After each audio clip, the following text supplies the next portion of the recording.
Hello, everybody. Welcome to the Doom Drop podcast. It's been a long hiatus, 3 weeks since we did our last episode, but we are back. A lot of things have happened. How are you doing, Shun? I'm doing pretty good, buddy. How are you? I'm doing great. It's ASL finals week, and Yeah.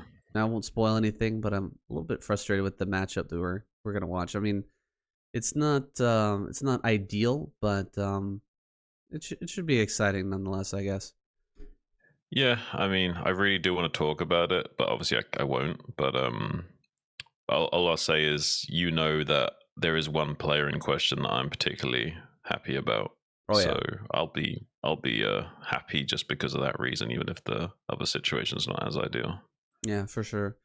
Um, I'm always excited when ASL season comes to a close because we can get more eyes on KCM and other casts and stuff like that. But it's like a bittersweet pill, right? Like I wanna hmm I wanna get people watching, but I also love to watch the ASL. So it goes both ways, I guess.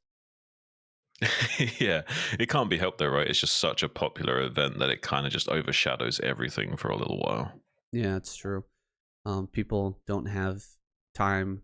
A lot of people are just super busy with life, kids, family. We've been talking a little bit about that before we started the episode, Yeah. but that stuff does get in the way of StarCraft sometimes, doesn't it? Oh yeah, it can't. Yeah, I mean, most of the like age range probably somewhere around like 25 to 35. The most average age range of people playing StarCraft as well. So those guys are probably way too busy with their real lives. It's not like they're in college or something and have a lot of time dedicated to gaming or whatever. Yeah, for sure. I think that's the age range for most of my videos is like 25 to 40.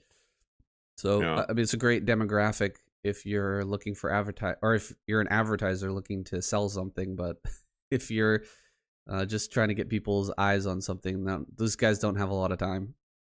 No, they're either in like full time jobs or with have their families to worry about, or both in a lot of cases. So yeah, not gonna have a lot of extra time to listen to podcasts and watch StarCraft games if they've also got other events to keep an eye on. By the way, I heard from some people that they want to see this on Spotify so that people can listen to it while they do other things. Oh, We're yeah, gonna be looking into that. I'm not sure what it costs or what's all involved to make that happen, but we'll look into it here yeah. in the future. We're always trying to find new ideas to make these things better, KCM or this podcast or otherwise. So let us know in the comments, guys, what you think can be improved upon. We're gonna try some new things here today as well. Yeah, we're going to do a little bit of a visual representation. And I think that's one of the things that is what we need more of is like, more visuals to look at while we're talking. Well, we're in the uh, creative space of YouTube. We're in this medium. We might as well use some visuals, right, before we switch over completely Yeah. to Spotify. Make full Before we use sell out our of souls this. like Joe Rogan. Well, we have some videos to watch today. We're going to talk a little bit about future upcoming RTS because we've been playing the same game for some of us for 25 years. It's been out for a long, long time. And Long time. nothing's really matched it in my mind. I can't speak Right. for you as well, Shun, but I think that Yeah, no, StarCraft has same. really hit a note in gaming that just hasn't been matched. Um, and there's a lot of games that are coming out soon that are seeking to kind of take over that mantle, that are seeking to do that, to hit that same note. But I don't know, a lot of them seem to be missing the mark, and I think more Right. so we're not going to be looking for that one um to take over that position that's in our hearts for StarCraft Brood War. I think we're going to be looking at these to kind of pick out the reasons why they might not be as successful as something like Brood War. We're going to kind of critique them a little bit and kind of look at it from like a critical lens, like what is it that they're doing wrong, and how can the developers in the future try to rekindle that success or recapture that success. Well, yeah, I don't think they want to repeat the same mistake that they did with WoW, because they back in the day, like everyone was talking about like what's going to be the next WoW killer, what's the WoW killer, you know, and Right. if they look at it the same way with StarCraft, like, oh, what's going to be the StarCraft killer, and I don't think you're going to do that, because the only way you could create a game that replaces StarCraft is if it had the same kind of lack of features which make it so charming, like the lack of autonomy and autonomous, automatic like features with, like, say, the SCVs mining without you telling them to or whatever. Like, if you make a game that's like more like StarCraft 2, where it's like focused more on the strategic element of the game rather than like the mechanical element, then I think that you lose the charm of the game. So I don't know how you can replace that without making a game that's deliberately frustrating, and that will be a high barrier of entry to new players and not attract a large enough player base. So most developers aren't going to go that route, right? Right. So, yeah, the mistakes of the past, right? There's um I've just been thinking a lot about this game recently, um, because both Artosis and Tasteless made a video about it, but it hasn't been released. No footage has been released of it at all. It's in development, and I just wanted to briefly mention and talk about it as a David Kim game that's coming Yeah, I out heard about soon. that. Um, Well, just talk quickly about who David Kim is, since if we're going to name drop someone, we should maybe give them a quick little synopsis. So David Kim's like a very, very talented player from Canada, and he ended up being in charge of the balancing for StarCraft 2, and now it seems that he's creating his own game, or what is working on his own game, which I think a lot of people have spoken highly of, right? yeah, Uncapped Games. Now, I don't know if that's going to be the name of the game that's coming out, but that's at least um The dev name, the so to dev speak. name, yeah, Uncapped Games, and they're planning to release some sort of trailer or something coming up soon. But it's very exciting because one thing that I saw in an interview with David Kim was that he was kind of looking back at the mistakes of the past. You know, you're talking about having those extra inputs necessary in StarCraft Brood War. You know, you need to micromanage all these things. There's not a lot of automation going on. Well, the way that StarCraft 2 tried to handle that was by adding in a lot of kind of useless busy work, is what David Kim called it, which is like dropping mules and hitting Mm, injects and chrono boosting stuff, right? They have some value strategically, but they're mostly just busy work that is going to like keep you moving, because the actual macro aspect of the game and the, you know, those things are mostly automated. So right. I liked what he was saying in his interview, even though we haven't seen any part of the game, is that he's looking at those things and realizing that they were mistakes, and, you know, trying to make a better version, like trying to be, um, you know, better than StarCraft 2. He's trying to make improvements and like really recognize and analyze the mistakes that were made.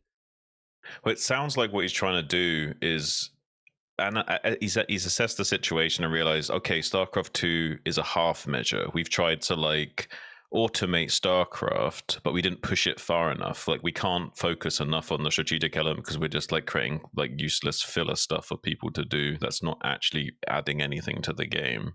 And it's not really making it any more dynamic. And if anything, with Legacy of the Void, they have the 12 workers start, which makes the early game even less dynamic. So yeah, maybe if they did completely go the other direction, where they went all the way automated, so it's everything is just focused on the unit control and the strategic element, maybe that would be something more enticing rather than how StarCraft 2 is today. I wonder if that's the direction they're gonna go. If there'll be more, uh, maybe there's gonna be like more resources in this new game or something like that. You know, something that requires your attention for macro, Different balancing acts and different stuff. balancing acts that you have to kind of, you know, different plates to spin that Right, aren't right. just kind of redundant, that aren't just busy Hmm. work. You know what I mean? To make that more challenging, but also, you know, more fun and more rewarding. Engaging, I think, is the Yeah, word they would like to use. Yeah, they would yeah, want to find something that's engaging. engaging, Because you, rewarding. Yeah, as long as you have an engaging gameplay loop, it's going to give you that kind of like dopamine hit that's satisfying as you just play the game more and more. Yeah, absolutely. Well, we don't really have a whole lot that we can talk about for that. I just wanted to mention that straight up off the bat here. The uncapped games, that's big news that's just come out in the past like week or so. But we don't have any footage of that, so we can't really talk too much about it until Hmm. the actual game is revealed. But we've got plenty of trailers here that we can take a look at, and I want to show you this trailer here. I don't think you've seen too many upcoming games, have you, Shun? No, no, I'm not at all actually. So I'm actually really excited to check this out because you did tell me before the podcast that we were going to be doing trailers, and I've been kind of excited about it. Okay, we can edit out this part quickly. I'm just And gonna make sure. later on I also wanted to touch upon about what makes StarCraft so interesting and engaging, which and how can we replicate that? Because there is a few things I think we could talk about, which because there's a lot of things about StarCraft which are frustrating, but I think a lot of that frustration leads to what makes it so charming and rewarding when you're playing it. But I wanted to talk about that maybe a bit later when we're not focused on the trailers. Okay.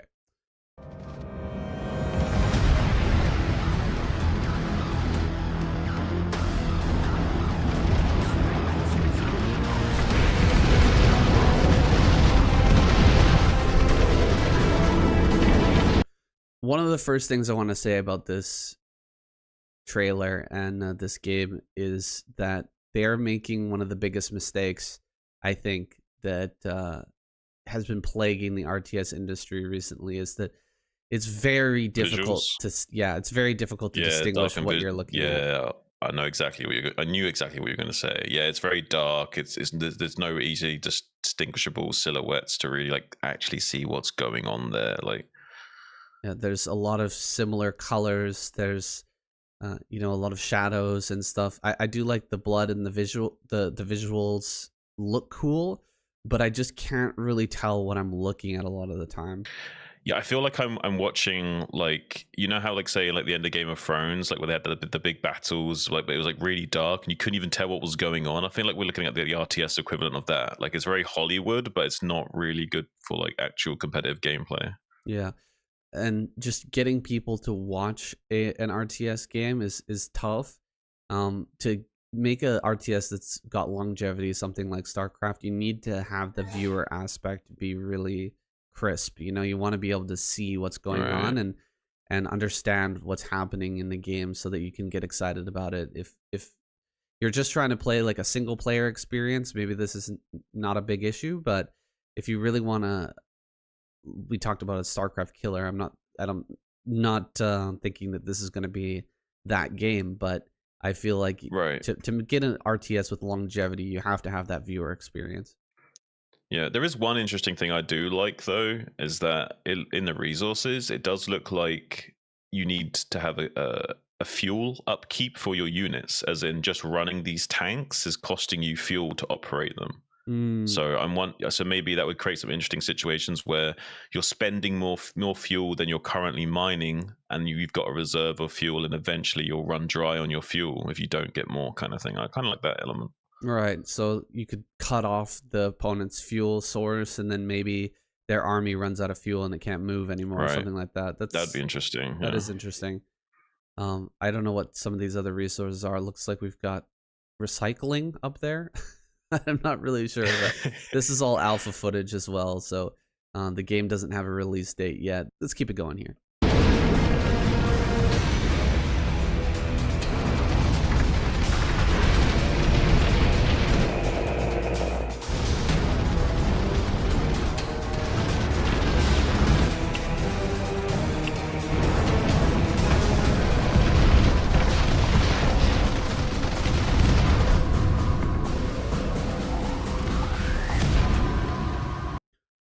All right, I think I did see for a moment there a secondary race. Did you see that? Did you pick up on Yeah, that? yeah, yeah, It here, here, looks here. like we've got like the Protoss race or something like Yeah, that. right. Um, Yeah, so it looks like it's a trilogy. Like you got the Zerg, you got the Protoss, and you got the Terran kind of thing. yeah, something like that. This does look very distinct, right? You've got the the white versus the red, right? But just Looks look like Tau from 40K. right. Well, look at the bottom left. Like, how can we tell the difference between any of those things? Like, so Your bottom red. left looks like just a mush of units, whereas this other race actually does have some distinguishable features which do make it pop a little bit more on the screen. So this race looks a lot more better designed, I would say. Yeah, but they do seem to be more focused on the Terran race, I guess, right now. Um, that's what Mm, most of the footage is. We just get to see these guys for a second.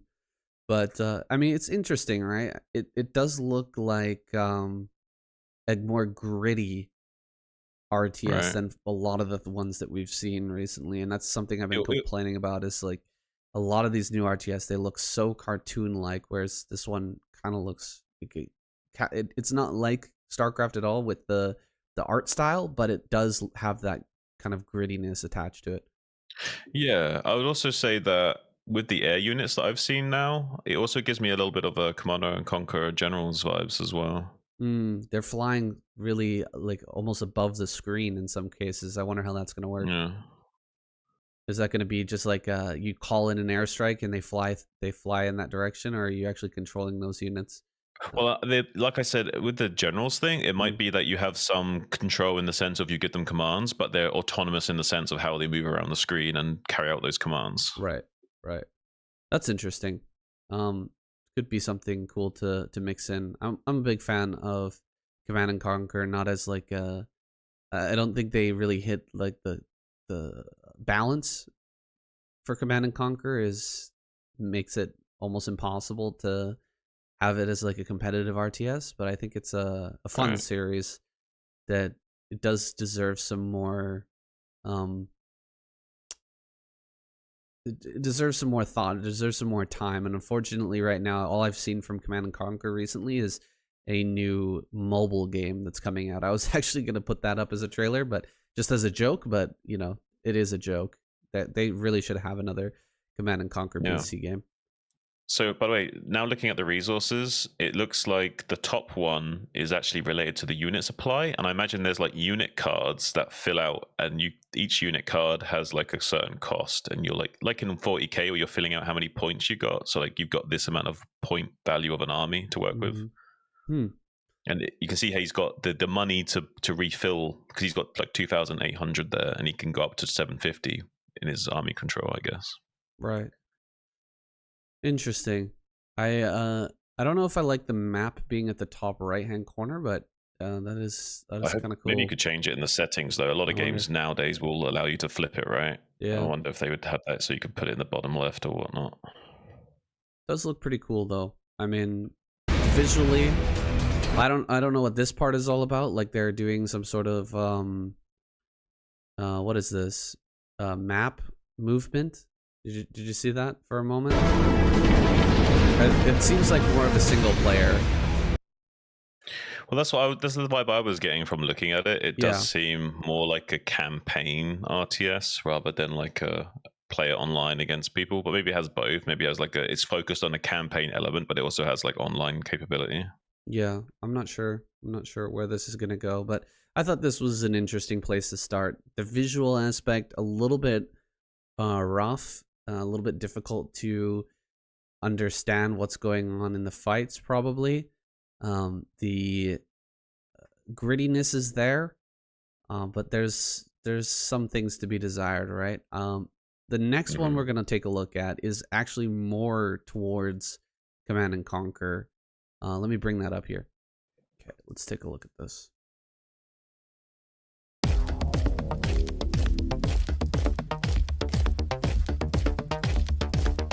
All right, right off the bat, this kind of struck me as really reminiscent of like old either Command and Conquer or those early cutscenes from StarCraft Brood Yeah, War.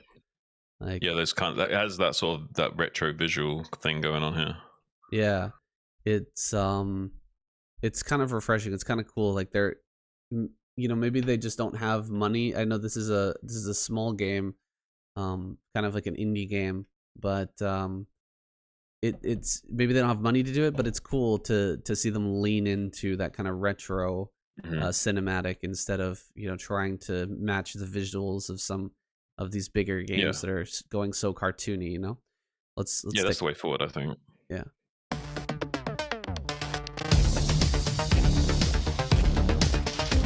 Tiberian Sun visual, like.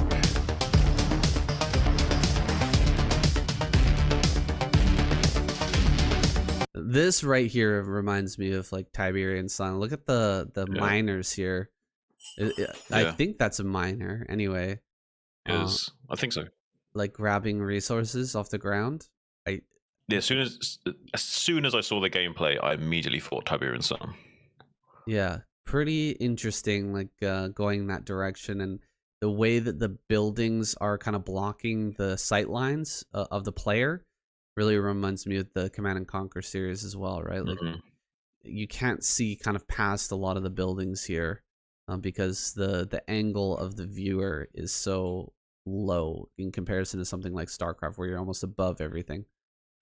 Yeah, it gives a real dynamic feel to like combat that takes place in the urban environments on the map.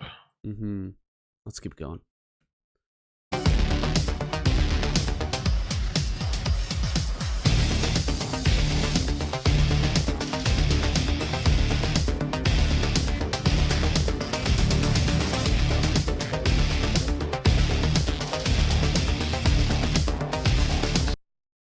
Some of the visuals here are really cool. Like I really like how distinct each unit is.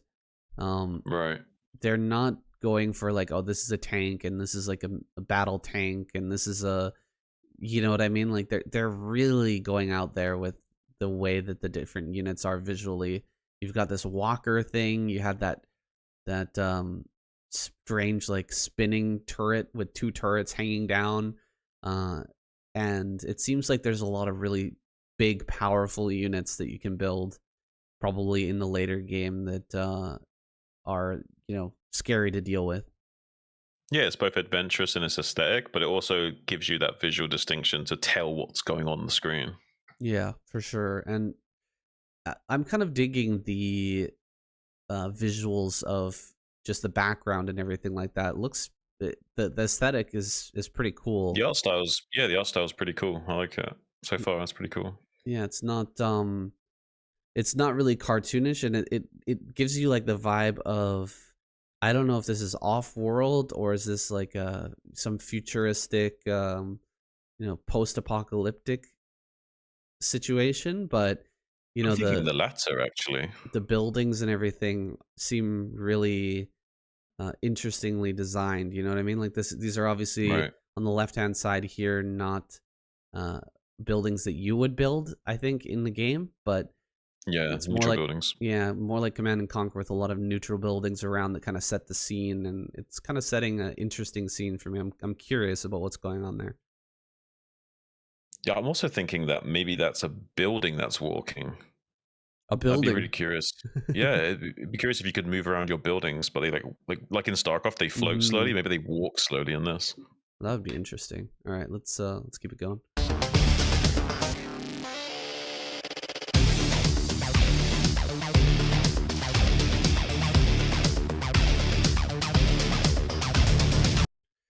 The blimps, the flying blimps. That's The really twin giving blimps. a Command and Conquer vibe for sure. Yeah, for sure. Yeah. Yeah, it's hard not to get big CNC vibes from this, and especially Tiberian Sun. I'm wondering what engine they're running on actually. I wonder if they've actually used any assets or anything from Tiberian Sun or anything like that. I wonder. It almost feels like a Age of Empires esque engine. You know what I Yes. mean? Like the way that the buildings, This the wall, look, yeah, wall. this wall especially, right? Just like the palisade wall in Age of Empires, right? Yeah, this is really reminiscent. Look at the big fist, pointing up on the bottom underneath this blimp. It's That's got a finger reminding me. pointing up with like fire coming out of the fingertip. We've got some really cool design ideas in here. I don't know how this is gonna play or whether it'll be worth playing or casting or being competitive in, but the visual aspect is really intriguing here. Striking. It's very striking, the Yeah. visuals. I like it. All right, keep going.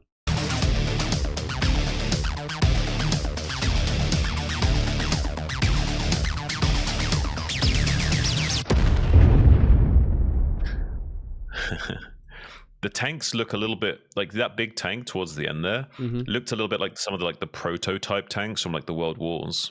Yeah, yeah, for sure. Like way too bulky.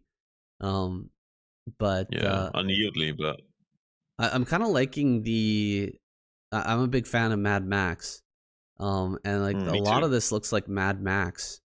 Like a lot of these yellow they look like cars that have been outfitted with, you know, a lot of guns and weapons and stuff. Like this Yeah. one right here. Wait, where is it?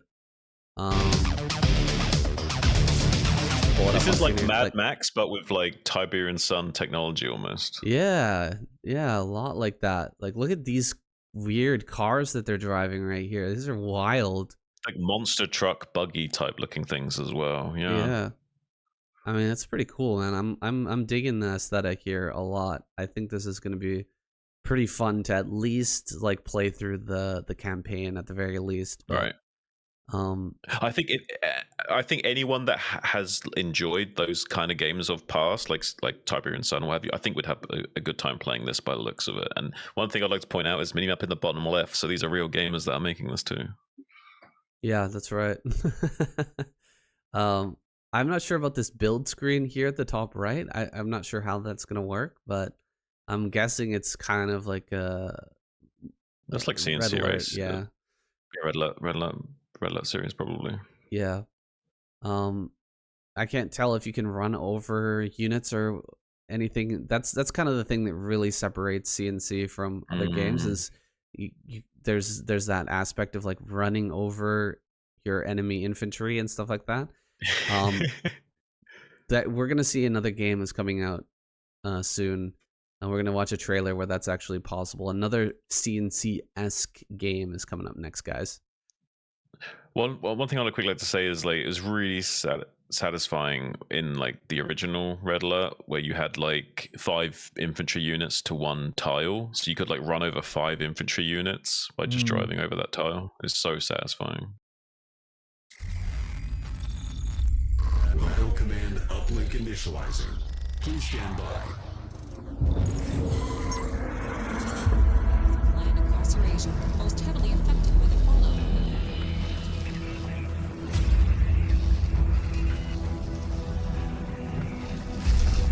You have proven yourself loyal to me so far, General.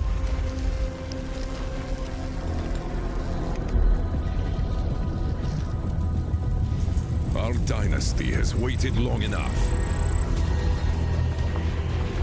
Show me that my trust is not misplaced. Braces for the inevitable retaliation.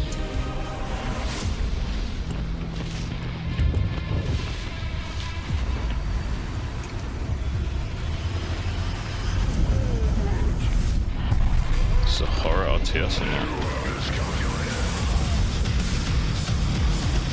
Oh wow.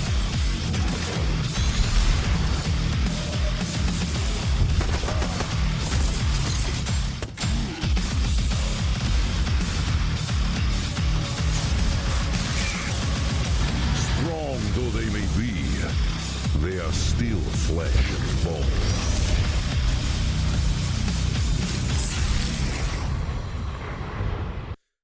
Did you feel when that music hit? That was pretty Like badass. Doom Eternal, like Doom Eternal kind of vibes almost, right? Yeah, it's composer for the music, I believe, was the composer for CNC music. I'm not 100% sure of that though.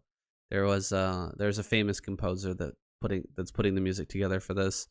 Let's see No. if we can get some visuals here of the actual gameplay. There we go. So, as you can see, pretty good visually. It's definitely hitting that gritty RTS feel without, like, I don't really see any cartoonish vibes from this at all. Like I'm not getting any Yeah. of that like sort of Starcraft or Warcraft or StarCraft 2 type of vibe. Like it's Well, like really, yeah. Well, even though But it's dark and gritty, there's still enough vibrancy there to kind of like give some edge to the silhouettes of like the tanks and what have you. Like, so even though mhm. it is like dark, it's still not really impairing your the visual representation of the units. Yeah, I agree. It's pretty clear what's actually happening in a lot of these scenes. We also have some gameplay for this, so we can take a look at that.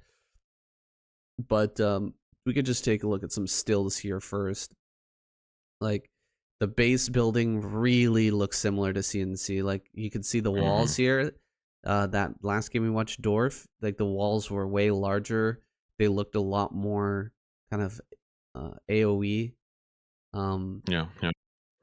much more like Age of Empires, but Well, here it's just totally CNC. he also looks like it has the same kind of wall mechanic that CNC does, right? We have this like wall and gate thing going on, like Hmm. some sandbags to the left as well. So very, very reminiscent of CNC in a lot of regards. Yeah. Um, let's see if we can grab another still here. Uh, some of the battle tanks, the flame tanks, those type of things. But on the right here, you can see their resource, which is kind of like Tiberium, right? It's some sort of growth that your harvesters collect and bring back to the station where the harvesters are built. So it's really really similar to CNC in that way. And I did hear that there were some uh, interesting aspects to the resource here. Is that it grows, and then as you harvest it, it kind of recedes, but then it grows again. Receipts, yeah. And Ah, as it grows bigger, if you like leave it for longer on the map, the value of harvesting it goes up. So like let's so say there's like a really, hard battle in the early game, where neither player is gathering a lot of resources, the value of the resources on the map is going to go way up, and then when you start harvesting that, you're going to get a huge boost of resources. Do you see what I'm saying? So it also could give you some comeback mechanics if, like, say you Exactly. don't like expand early on and what have you. You can play catch up because you've now got like an exponential growth on those resources that have yet been up untapped. That makes sense. I kind of like that mechanic because it's interesting. Will Yeah. give a lot more dynamic feel to the early and mid game phases. Yeah, it's pretty cool. As an idea, I'm not sure how it's going to play out Hmm. in the actual game, but it definitely makes things more dynamic for the resource. Like it's actually some sort of changing, altering, a growing entity on the map, which is pretty cool. All right, that is very cool. I like that a lot. I really like the explosions here. They're not like crazy over the top with all kinds of pieces Mm. flying all over the place with what's it called? Um, the real uh gravity simulated. Do you know what I mean? Like well, Right. in Brood or in StarCraft 2 or something like that, where the parts of the bodies are gonna fly all over the map and stuff like that. Um, what But was it that does, called? Like Unreal Engine type yeah. graphics. But This. it does seem to be some like interesting levels of visuals here, like with the diffusion of the shockwave, like the aesthetic, like the tank to the north of the explosion. Like Mhm. there's an interesting diffusion on that tank as a result of this explosion going off next to it in terms of the lighting effects and what have you. Yeah. So I kind of like that a lot, and it also seems like there's like a motion blur traveling with the shockwave of the explosion almost. Pretty cool. Yeah, pretty cool. So here's the harvester here. And there's of course the resource. I can't remember what it's called, but um growing out on the map, kind of taking over more area. And you can come in and start beating it back and harvesting that resource. Pretty cool little harvester there. Um let's see here. Some more base um visuals here. We've got I guess this is kind of like a factory building some mech Hmm. units. I'm not sure what these buildings are though. The buildings here in the center. Are we looking They look at, like generators of some kind. yeah, like electricity or something, or supply? I'm not sure. Yeah, one of those two or both. Yeah. It does have. It kind of does look like a bit of Unreal Engine. Some of the things, like the trees and stuff like that, and some of the grass and everything, does look pretty true to life. But There's one criticism I would levy this is that it looks a little flat. You think so? I don't like how flat the terrain looks. Like, for example, where these two like big explosions are, like it just Yeah. looks a little bit too flat aesthetically. Right. It doesn't look like a pothole. It looks like a flat spray. It looks like it looks like a just weird. It's sticker. literally someone just like, yeah, exactly. It's just like one solid texture on the ground. It's not actually like, there's no bitmap there of like actually indenting into the terrain a little bit to give it that like depth. You know what I mean? Right. The flame looks very cool though. The flame looks excellent. Like it could just looks like you could really see how it's like spurting out, and then it's kind of like spreading the flame as it hits the building here. Just contrast that to like what a fire bat looks like. This looks like a real flame hitting a building. It seems like an actual flame that's designed for war. Yeah. Let's see what else we got here.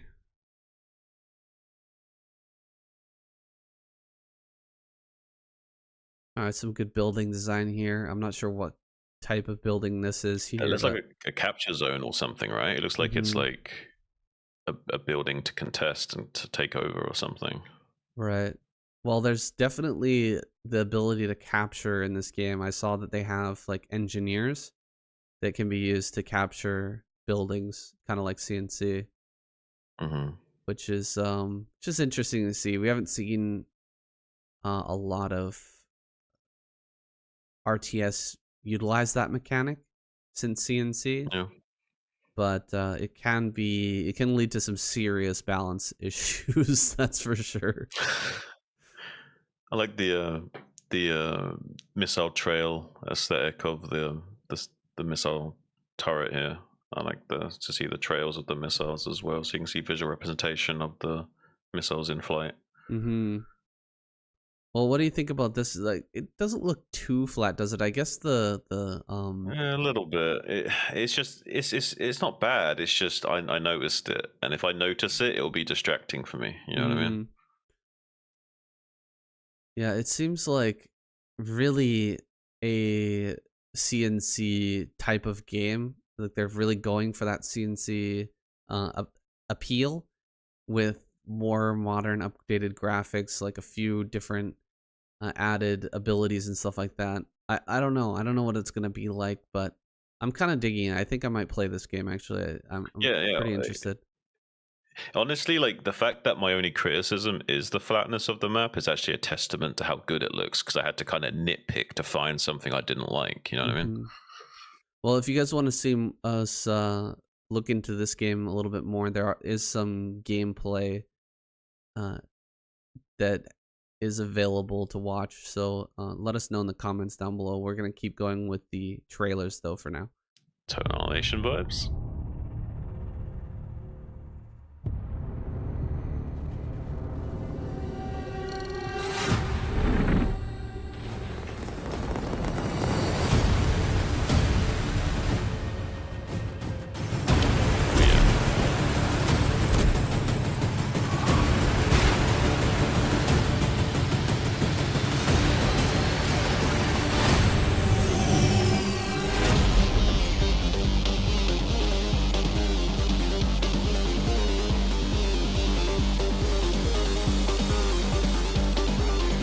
Xun, Factorio meets Total Annihilation, dude. Yeah. Have you played a lot of Total Annihilation? Oh my! It was the original Total Annihilation was one of my most beloved RTSs from my childhood. Oh my days! I love the concept of that game. Oh. Well, I haven't ever played much of that series, but this will be right up your alley then. Yeah, it's definitely Factorio style with that Total Annihilation as well. You're gonna love the units coming up here as also. There's some really cool stuff.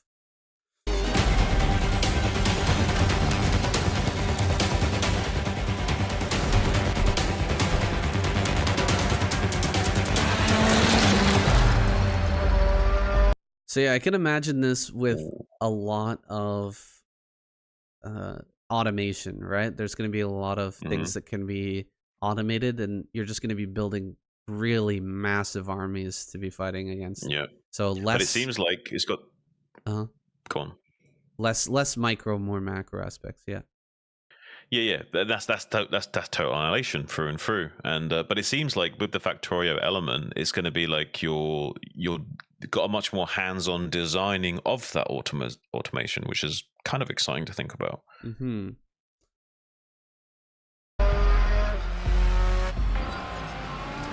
Oh, what? You can go into the first view like that.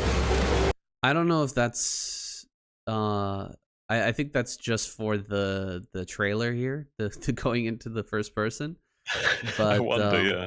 this right here, this view looks more like what we're gonna get for the gameplay, Yeah, which is interesting. does. This is very overhead.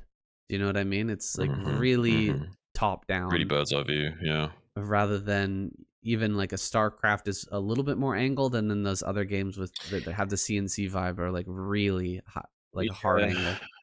It has that, like, a lot of games have that sort of like isometric angle where it's like, not quite. It's like more like 2.5D angle rather than like, top down. Yeah. I wonder how this is gonna play out. Or is this actually the angle we're gonna get, or I don't know. It You can probably makes change the camera angle. I wonder. I wonder. It makes things look a little bit more flat, but it's probably better for like really large armies and moving things around to be this like this angle, and maybe you can zoom out. I'm not sure.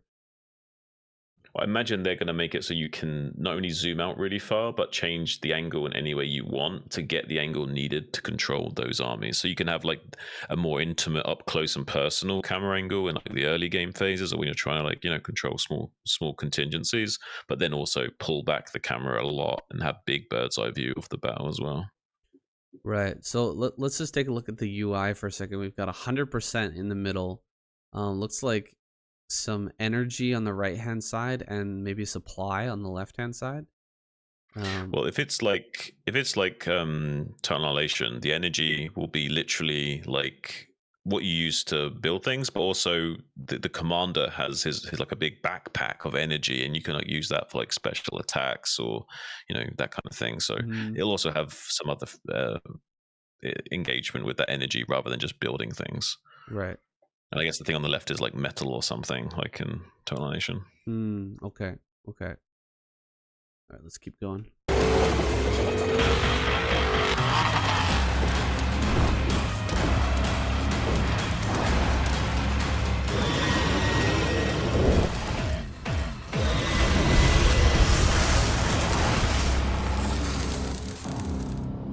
It was like an RTS raid boss. What was that?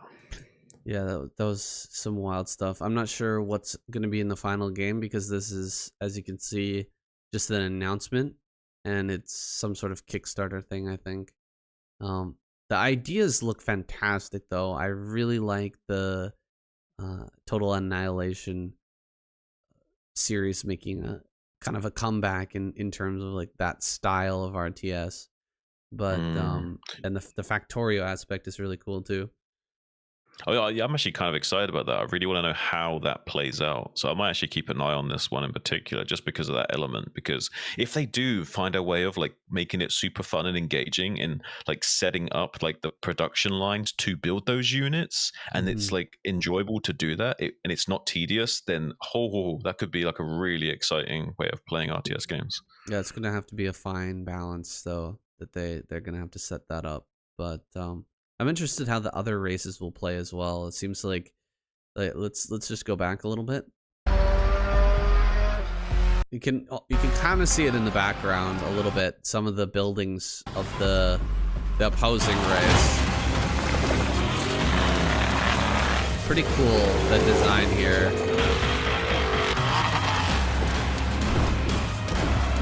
Like you can see, they also have sort of like a factory, but very like Yeah, it's very steampunk. steampunky, right? Yeah, Yeah, steampunky. Yeah, Zerg meets steampunk almost. yeah. I wonder what the race is. Another type of like Mechanical Zerg. AI or something. I don't know what it is. It's got to be AI, right? Like, but I'm guessing by looks of it, because it looked like that the vehicle that was driving earlier, what looked like it was autonomous, like it didn't have a driver as well. Well, it seemed like they were all autonomous, right? Basically, Hmm. the premise, I guess, is that one bot lands on the planet and just Yeah, builds the yeah, entire factory that creates all that army, right? It just yeah. So I'm sure it's AI for that reason. right, just in the beginning consuming resources. It lands, consumes resources, and then it builds the factories.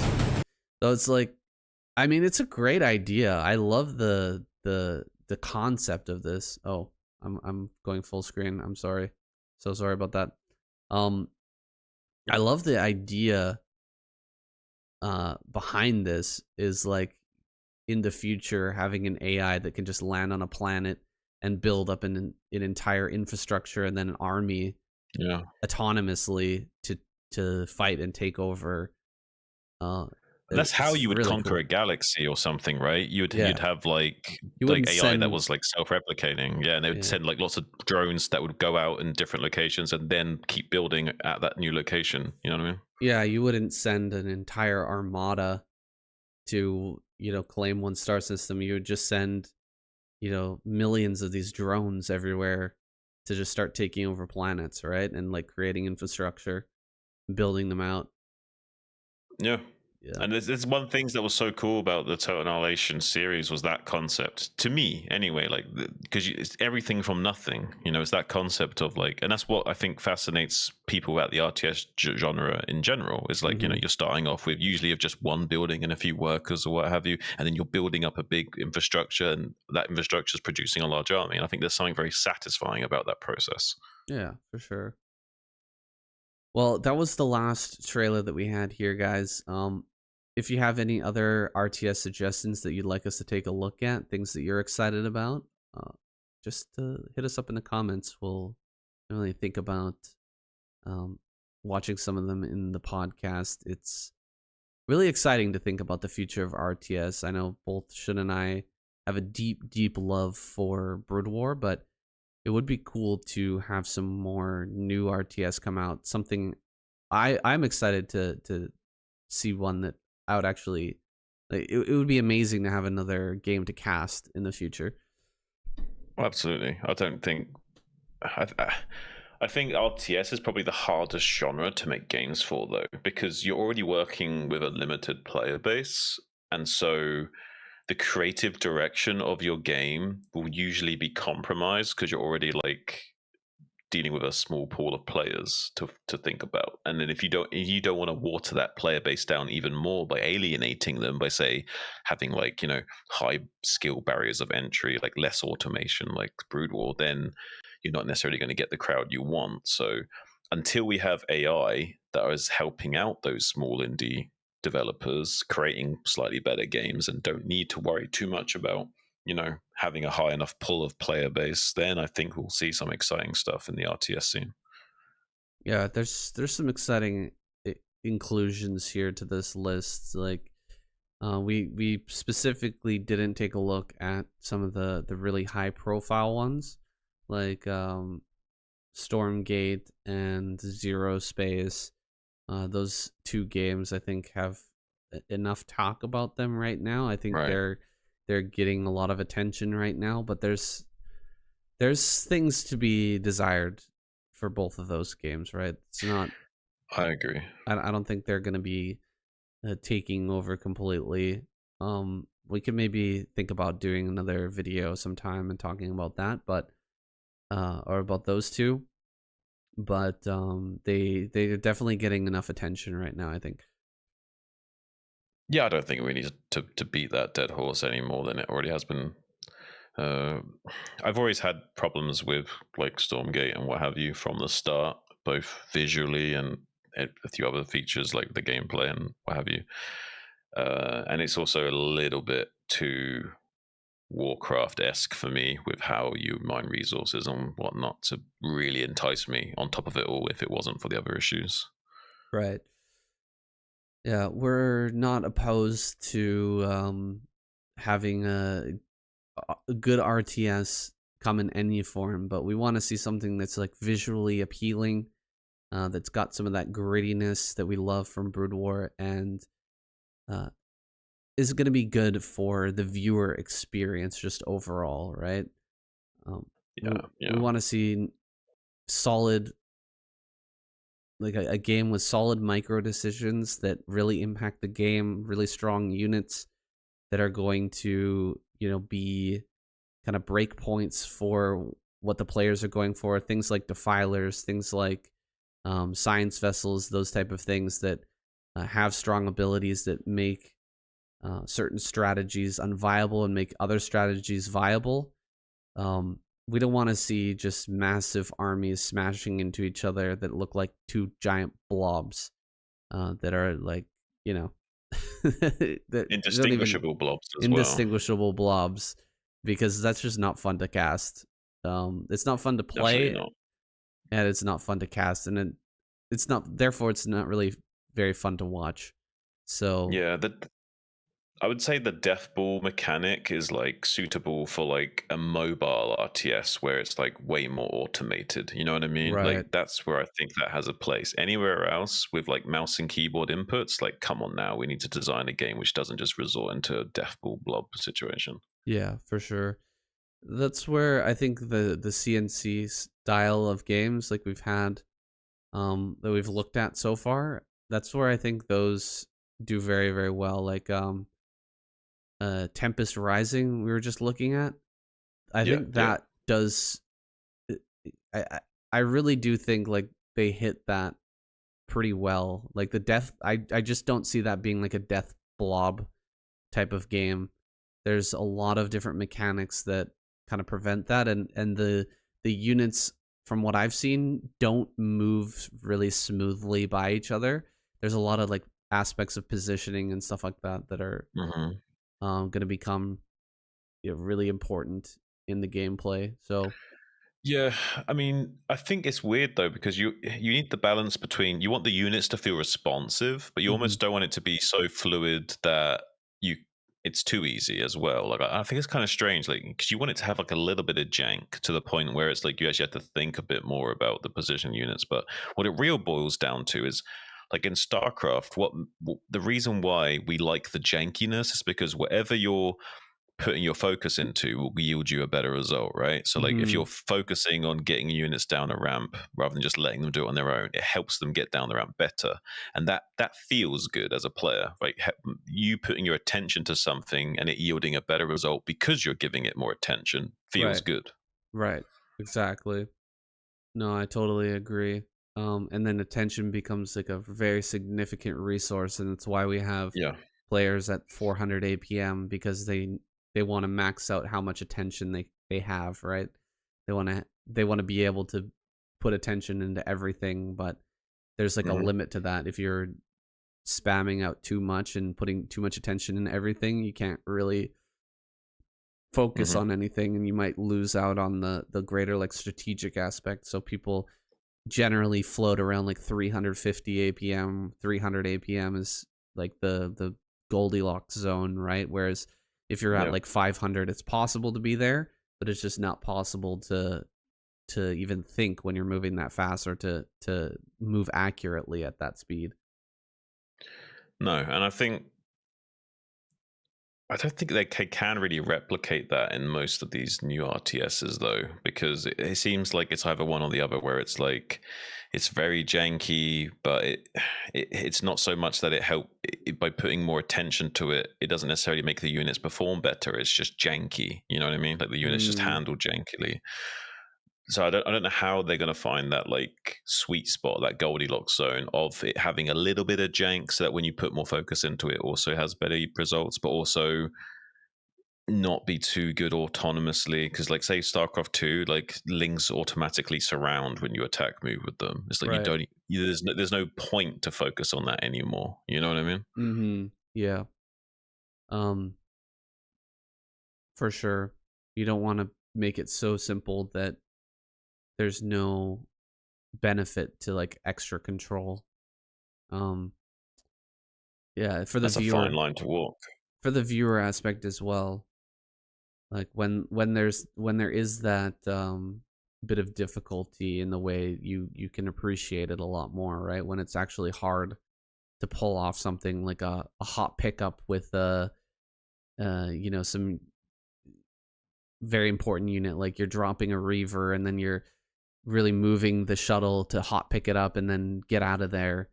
It Hmm. looks it if it's a good player, it looks smooth, but in StarCraft 2, literally anyone can do that with a dropship, you know what I mean? And it looks way smoother, but it's just not it's not Well, the impressive. mar- Do you know what I mean? well, yeah, because the margin for errors are so like for example, like in StarCraft 2, the pickup range on those units is so much greater. You know what Yeah. I mean? So if your shuttle's like a little bit out of position, it doesn't matter. So there's like a lot of room for error there.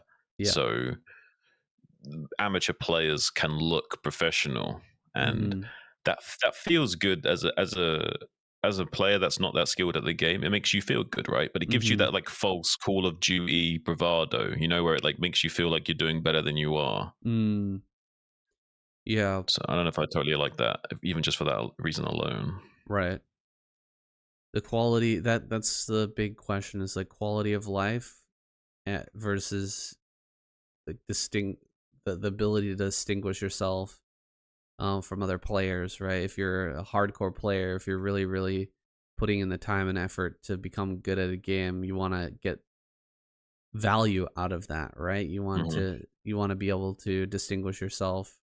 Whereas if the game is like severely automated or like very, very high quality of life where everything just works, the pickup range is that massive and there's speed boosts and no acceleration time, that type of thing, so you can just instantly turn around your dropship or whatever, whereas with StarCraft 1 you have to continue to move to keep that acceleration going, which is adding that Yeah. extra aspect of like timing and control. These things are it's in a balance, it's in a fine balance. What's so fascinating about it is like, let's take StarCraft 2 for example. Like, because of how simplified the game is, people are genuinely blown away at some very simple concepts being used. Like there was this one video where, like, I think it was Winter Starcraft, like did a thing where he like stacked loads of drones on top of each other and sent them into the Protoss space, and then like unloaded all the drones to like quickly surround all the probes and kill them, and surround his units, kind of thing. Hmm. But it blew all the people's minds in the comments of that video, being like, "What the? I can't believe that was even possible." What? And all it is to you and me as a Broodal player is just stacking workers. Like Mm, that's not a crazy concept at all. But in the StarCraft 2 universe, that's a completely out there concept because of how simplified the game is, that they're not even trying those kinds of things. right. Yeah, there's some nuance that's lost when you try to automate things as much as possible. There's some like I said, distinguishing that there's some level of distinguish ability to distinguish yourself from other players that's lost when those automated parts just come into the game and make things Right. more accessible. That's the problem with the bigger the studio is, the more accessible they have to make the game because they have to appeal Yep. to a wider audience, and um, that's why I feel like a lot of my hope for the future of RTS comes from indie games that aren't going to need to appeal to too many people, too wide of an audience, so they can really focus in on what makes a great competitive RTS. Yeah, I agree. It circles back to what I was saying earlier. But I think that these indie companies, once they have access to like AI tools and what have you, will see some really cool stuff, because they will the barrier will no longer be there, where they no longer need a big dev team because they've got the AI tools to kind of supplement, right? And they'll be able to like make much more interesting projects with their tiny little indie team. Yeah, it's kind of like you know, movies having a monopoly on visual content, and then YouTube and smartphones come along, and now suddenly anyone can make pretty interesting, engaging comedy, or even Right. some like more high end production stuff can come out of just small teams of people, which is a huge shift. And I think that's Hmm. gonna happen as well, like you said, with AI and these indie developers.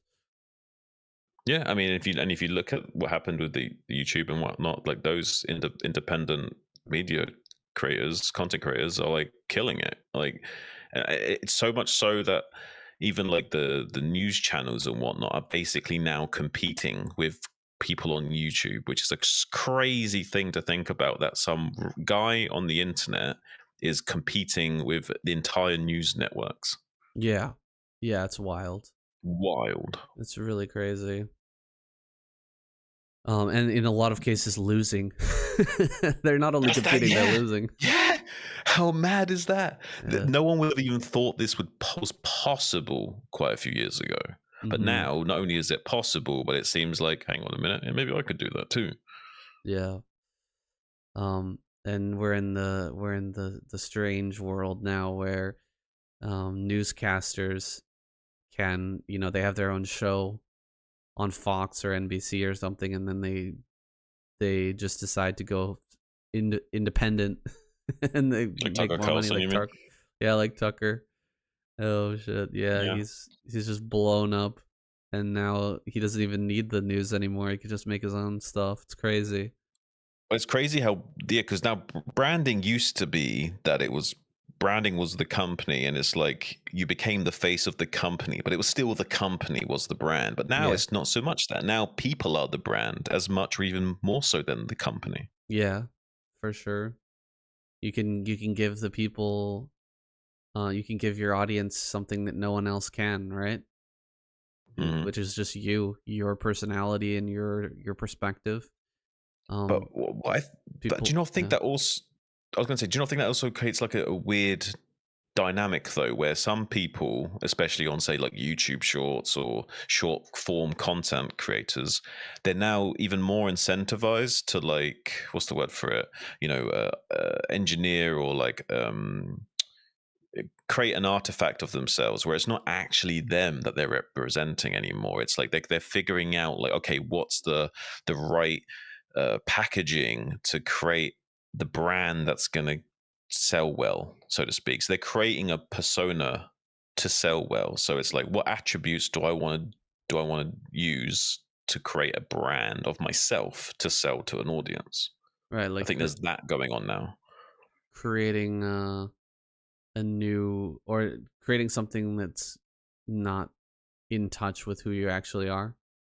That you mean? Because you think about, Mhm. yeah, because I bet you, well, we know this for a fact, but I bet you now it's more prevalent than ever of people say, it's for lack of a better word, basically being charlatans or grifters, where like they don't even necessarily believe the things that they're saying on their content. It's just they know that these are the things that are emotionally charged and are going to get views and what have you, And I think that is happening on a wider scale than ever before now, where people are like almost like being architects of their own personalities because they know that they need to really get large quantities of views these days, like to really compete in this market where some videos on like TikTok and YouTube Shorts are getting like millions of likes and some are getting like 5 likes. To Mhm. stand out, you kind of have to be emotionally charged and divisive and whatnot. So you're incentivized more so than ever to create this artificial persona, so to speak. Oh, we live in we're at an interesting age now where we're living through, people that had those personalities, those crazy personalities, when we were younger, uh, are like going insane now, and like losing their minds because of, they've embodied those personalities too much. Like Yeah. I don't remember. There's a really famous case of this, a guy who was basically, when we were young, getting really really popular on YouTube, and now has just kind of totally lost his mind. you avoiding name dropping him, or do you want to say? No, go ahead if you remember his name. I don't know. I want you to say who you're thinking of. No, I You know. know his face, but I can't remember his name. Is the problem? Oh, okay. I misunderstood what you were saying. No worries. Keep going. Tell me more about it. Maybe I do know. Okay, FouseyTube. There we go. I just Oh, searched. Fuzi. Yeah, I know Fuzi. Yeah. I was thinking, like 3 different people, and Fuzi would have been one of my guesses. Hmm. Fuzi went through like a very weird moment where he did, what was it? He did like this. Oh, what was so crazy was just before doing like this, he had like a concert, right? And he said like Drake or something was maybe going to show up to it. So he like basically Yes. was, but he also had a podcast just before that event, and someone on that podcast was a guy by the name of Sam Pepper. And Sam Pepper at the time was like really hated, and he was like involved in some like crazy allegations. And I'm not going to talk about what was going down because I can't remember what's true and what's not. But yeah, he was involved in lots of like faking content and other bullshit, and everyone was hating on him. But Fusey was so unhinged that Sam Pepper was making him look bad, and that's saying something. You know what I mean? Everyone hated Sam Pepper at the time, but Sam Pepper was making Fusey look like a sausage monkey on that podcast. Yeah, He was he's completely unhinged at that time. just going psycho, man. Absolute Yeah, psycho. And I think it's because of what you're saying, the personality thing, right? Like he knew that he needed to like double the intensity of his personality in order to garner more fans and to get more support, yeah, and then he like maybe that's kind of who he is originally, maybe that's who he is at the core, but he had to like really amp it up, you know what I mean, and like lean hmm into it really hard to be popular. And then he just lived that for too long, and now he's just that person, that like tripling of his original personality and intensity, like just absolute maniac. And that's Well, just who he is now. I think, I mean, what I've seen of him, I wouldn't be surprised if he was on the verge of like developing like different personalities, because Mm, he was basically, I think, he's supposed to be Muslim, right? Am I remembering this wrong? I I don't think if know. anything, I think he was supposed to be religious, and his family was religious, and he was like parrot. He was, what's the word for it? Like, you know, advising Bias. people to, no, yeah, well, I don't know. He was basically being a bit hypocritical because he was like he was being self-righteous with his religion, but at the same time living very hedonistically. Mm, And it's like, I guess he had basically like a split personality. On the one hand, he was like living like like a typical Westerner, but on the other hand, supposed to be like deeply religious and very like, avoiding doing anything that would be considered haram kind of thing. right. So I think, yeah, like on many levels, that guy seemed like he was battling not only demons but his own identity as a result of the cognitive dissonance caused by this persona that he was living by, but also his lifestyle was like creeping in and becoming probably too much to manage. And I imagine he also had some mental health issues that made him more impulsive and maybe a little bit more susceptible to that kind of thing of becoming too much in the long run. Because I don't know how you could not go crazy like living that kind of lifestyle in that environment, and with being that popular. I imagine most people would become a little bit fucked up, to put it bluntly. Yeah. I think it's kind of unavoidable if you're already on the edge of mental health issues, you're at the edge of decline in that Yeah, aspect, and then you're insanely popular and everyone's expecting you to be crazy, to act crazy. It's I think like you're going to be crazy. that's what Like, I they think you're like. going to end up. It's like method acting, right? You're going to It's what the eventually people like want. become that. Yeah. Yeah. Exactly. It's like who is it that just who played the Joker recently, and then he kind of like mentally broke after that. Joaquin Phoenix, you mean? No, People talking about. uh, I had his name on the tip of my tongue here, but there is another Which Joker are you Joaquin talking Phoenix. about? I was thinking about the Joker who never made it on screen. Um, the one from like Suicide Squad and stuff. I heard that he like kind of lost his Wait, mind. Jared Leto? Yeah, Leto. He like kind of lost Yeah. his shit. Well, he was in his prime like not long after Fight Club and kind of went downhill after that. Mm, He was a great supporting artist in Fight Club, but I've not really. He's. I guess you could argue that he's been a little bit downhill most of his career since then. Some right. people have always like kind of hated on him a little bit. Yeah, it's. I mean, the main role that I remember him from was that one with. Damn it! I'm so bad at remembering names of different movies and stuff, but um, not Into the Void. There's another one. Um, I'm terrible with names as well, man. yeah, let me go ahead and look this up. Talk about Jared a little bit more for me. Well, one thing I loved about Jared in Fight Club, there was this scene where Edward Norton's character is fighting him, and he kind of like snaps and loses it, and he's like really punching him to after he's unconscious. He just Mm-hmm. keep almost like he just keeps punching and punching and punching and punching him. He's really caving his face in, and then like afterwards, after he's just like on the floor, like just blood coming out of him and like completely disfigured, and Edward Norton's character says, "I felt like destroying something beautiful." Mm-hmm. And there's just something so powerful about that. I can't even like put it into words, but it's such a weird thing because it's like on the one hand he's destroying this man's face, but at the same time he's admitting that he's doing it because he enjoys destroying something beautiful. So he's both complimenting the man as well as destroying him at the same time. So there's something powerful in that and of itself. But there's also something so powerful about Jared's character never really seems resentful of him.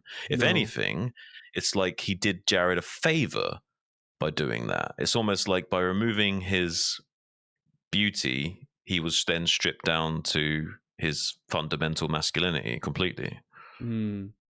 I don't know. There was something very strange and weird about that Yeah, overall. powerful scene for sure. I've got the name Mm. of the movie. It's A Requiem for a Dream. Have you ever seen that? That's a good movie, I think, dude. Yeah, I think I know exactly what you're talking about. Yeah, that was the movie that I'll always remember Jared or Leto for. Like he was fantastic in that movie. He really crushed it. Um and I don't know, I don't rate these other movies, the Morbius or the Suicide Squad or whatever. I feel like some of his later performances haven't been good, but that Yeah, yeah, movie always sticks out in my head as like the movie that really made him um in my mind like a great actor. yeah. Well, that movie's over 20 years old now, and that's the thing is like he did have like a crazy peak in his career where he was, I would say, quite highly regarded, despite not maybe having as much limelight as some other actors of that era. But it does seem like from that time he did go downhill ever since. It has to Mm. be said. Well, he really did get into the method acting for the Joker. Joker. Apparently, Yeah. he was doing a lot of weird shit. And they ended up not even putting him in the movie for the most part. Despite him having a lot of scenes that he was supposed to be in, he ended up being kind of shuffled to the side because they thought he was too crazy. They didn't think that it was Well, going to play well. to be fair, I would. I'm going to defend him a little bit. I Mm. think he's kind of set up to fail a bit. Yeah, Like, how can he compete with, say, the likes of Heath Ledger, for yeah, example? Like, yeah.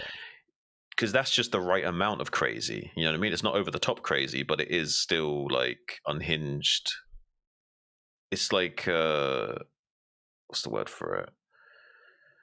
Because you could argue that the Joker's not necessarily evil as well. It's like he's like the ultimate neutral chaos, Chaos. like Yeah. in a way. Yeah, he's the ultimate chaos villain. Mm-hmm.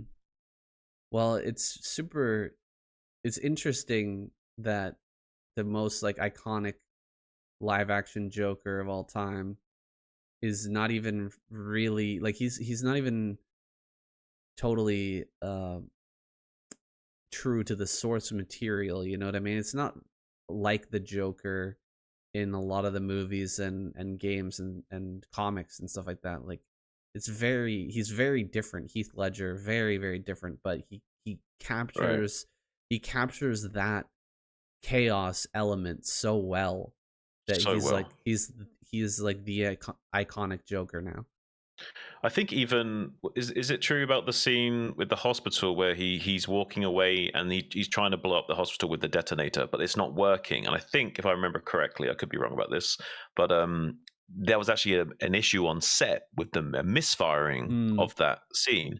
And but rather than break character and be like, okay, we wasted the take, he didn't he didn't even hesitate. He kind of just acted frustrated with the detonator, like the Joker would, and kind of just like start pummeling the detonator, like come on, come on, come on, and then it hmm. blows up, and then he carries on with the scene, and he salvaged that scene and made it. Not only did he salvage that take of like, because there's a possibility that he could have broke character as the detonation went off and ruined the scene, ruined the take, and then they've got to pay for all those explosives and the whole set again, right? So Well, not only does he it's avoid, perfect. It was perfect, right? yeah, He yeah, nailed but it. that's the thing. He made the scene better. Is Yeah, what's so crazy about it. That made the scene better. Like a fuck up became something even better, and because he was method acting, because he just stayed in character, he sells it all the way, no matter what happens. Even if they have a fuck up on set, he's still going to make the scene better because he's in character still. that's the case for method acting, right? Is that you can get Hmm. those outliers, those like amazing, like spot on character recreations from actors. The case against method acting, of course, is the what we were talking about, like the Fusi Tube example, where it's the guy Yeah. just gets way too into his own character. Like there's a level which no man should go, and you just kind of start to fall down the rabbit hole in terms of your psyche. Um, Well, there's there's one thing that I think would resemble that better than anything, which is I don't know if you've seen it, but it's a British show called The Gentleman. mhm. There was it's a Guy Ritchie show, but it's based on the film concept of The Gentleman. There was a film that was called The Gentleman, but Okay. it's not exactly the same. But anyway, in that there's a scene where the brother of the main character is being made, because he owes a lot of money Yeah. to a cocaine dealer. He's being made to dress up as a chicken and method act as a chicken to kind of like, as long as he's giving back like half the money he owes, but he's also got to like say sorry by letting them record him act like a chicken kind of thing, right? Right. Now here's the thing: is like he's really wants him to be a chicken, like get the worm. I want you to get the worm. I want you to get the worm. And he's like, you're not being a chicken enough. No, no. And he's basically saying to him, like, I want to see no shred of humanity left. I want you to really become a chicken. Right. But here's the thing: the guy's like taking breaks in the bathroom, snorting cocaine, really trying to get into it, really trying to become the chicken to sell it. Right. But Yeah. eventually he snaps. He's like, yeah, I'll show you who the fucking chicken is. And he gets a double barreled shotgun and blows the guy's head off. And I think that perfectly personifies what we're talking about. There's a Mm, certain level where when you're doing that and you're going into that headspace, there is a psychological break that occurs at some point. right. Well, I have seen that scene. It's a really really good scene. If you guys haven't watched The Gentleman, it is on Netflix right now, and it's fantastic British kind of, what would you call it, a sitcom or like a drama? I guess crime drama. Crime drama comedy. Yeah, very very crazy crazy show, and yeah, um, that kind of sets off like a series of insane events. It just keeps escalating. It's one of those ones, kind of like Breaking Bad or something, where Hmm. things start off. It's like a simple task. Do you know what I mean? Just make some Yeah. meth and sell it and get some money, and then like things just keep getting crazier and crazier. Somebody Yeah. dies, and then you have to cover that up, and then to cover that up, you have to do something else, and you just keep going deeper and deeper and deeper. And I love those spiraling dramas where things just keep escalating, and you can really see how someone can go from like a regular person, um, to crime boss, or like complete degenerate, um psychopath, or at least what they do is it makes him look like a psychopath. You know what I mean? In with just like the series of events and like the cascading effect of doing something bad and then having to cover it up and having to like keep going to keep the ball rolling. You know, it's like it's kind of like Yeah. lying, right? Like you make one lie and then the lie you have to cover that lie up with another lie and you create like this web A web of of things. deception. Yeah, Yeah. web of deception of all your different lies that you're having to keep up, and you become like um almost like a psychopath, like having so many different lies built up that you know, the original thing that you were lying about probably wasn't that big of a deal. It was just a simple thing, you know, just a simple task, and now it's become like this Mhm. insane thing to juggle.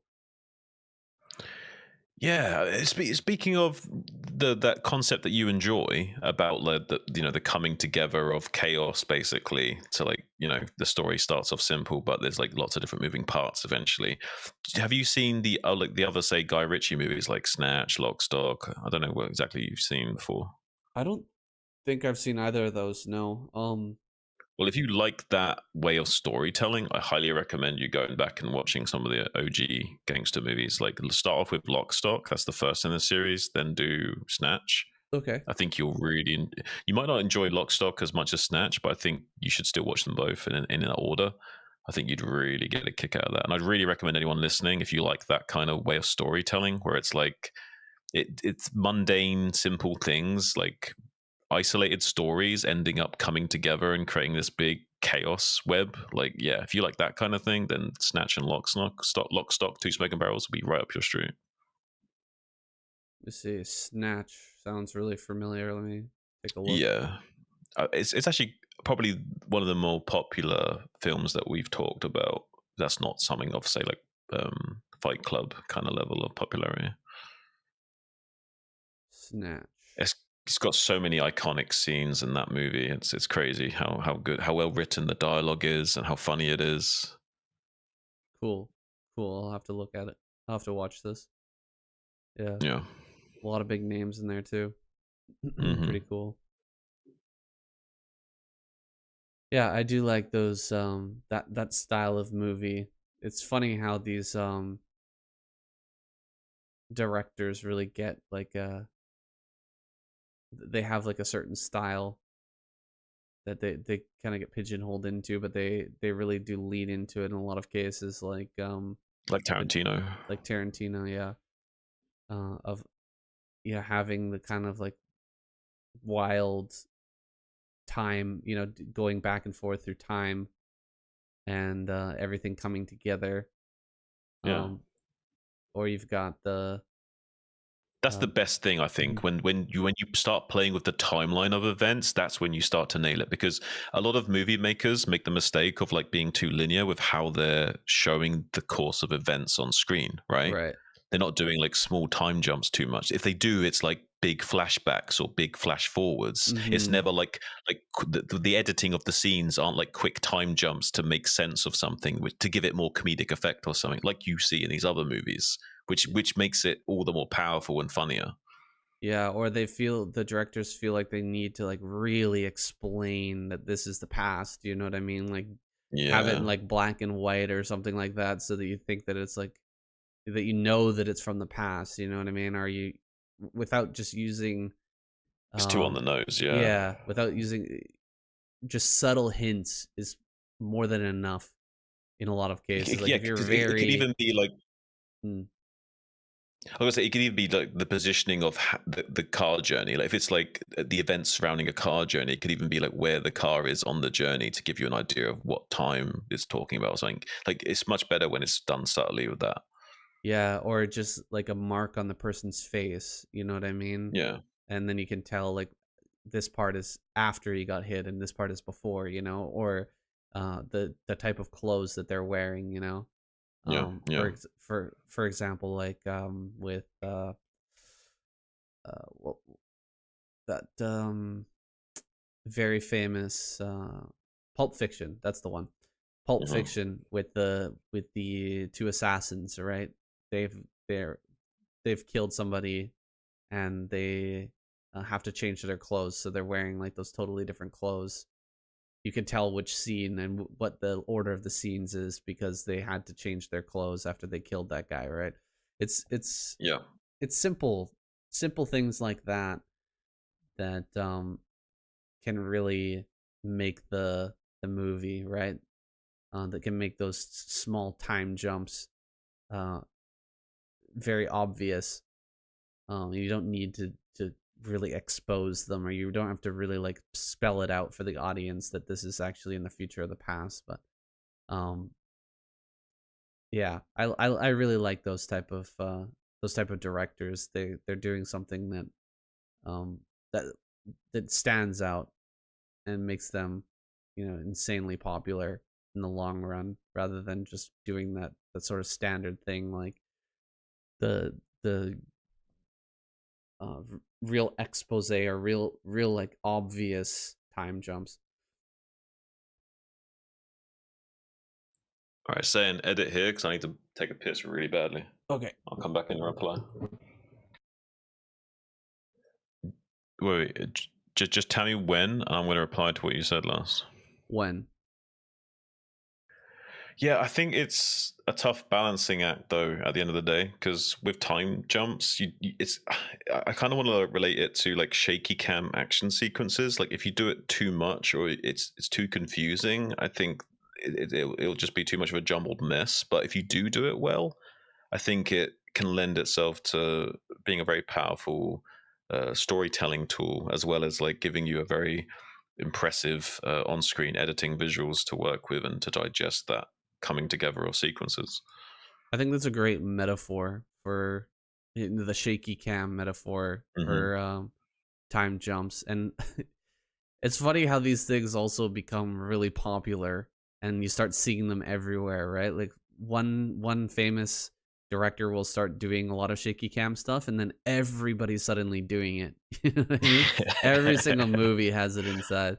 There really are memes in filmmaking. Like there's memes and YouTube videos, or um people catch on, in movies, start doing the same thing, just like in games or anything else. Yeah. It's funny. Yeah, Um, people pick up on the tropes and then they can't help but embody that and like turn it into its own like it's, it's almost like these styles become their own genres within like subgenres of genres, and like it's hard to avoid having that stylistic impression. And it's almost like the artists are like becoming their own versions of impressionists within that directorial world.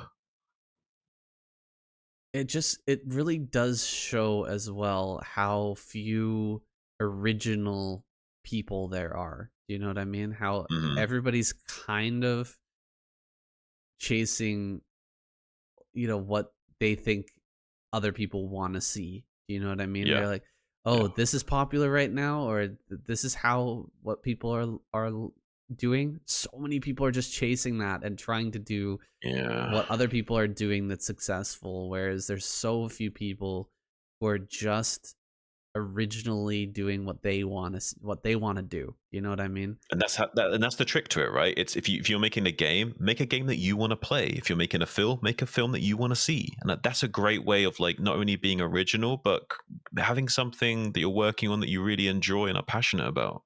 There's so many followers in the world. There's just so few leaders, it's It's easier to wild. follow, right? It's Yeah. a survival thing, I think. It's like a, survival of the group when, like, say, the reason why zebras have stripes is because you can't distinguish the zebras when they're moving in a herd. They will just look like one big blur of zebra. And because you can't distinguish the individual zebras, the lions can't coordinate to kill the zebra. Mm. Well, it's also like it's a maybe a laziness thing, but also just like a lack of confidence thing too. I think a lot of people lack confidence. Maybe there's like uh what is it? I think it's insecurity driven by a desire for security, though, and I think that Mm, the desire for security is coming from that herd mentality, though. They want to try and like do something that's tried and true, so they don't have much risk. right. It's like an outsider effect, something like that, where you feel like you don't belong, you know? Like maybe you don't Mm. deserve to have the views that you have, or to be um as successful as you are, so you feel like Imposter you have syndrome. to imposter syndrome, you have to copy somebody else. Like this is the only way that people are going to like what you have to say, right? Is if you're copying somebody else. Yeah. And not no confidence that you're actually worth watching. You know what I mean? That you're actually worth, or you actually have the value to just make something original and have people like it.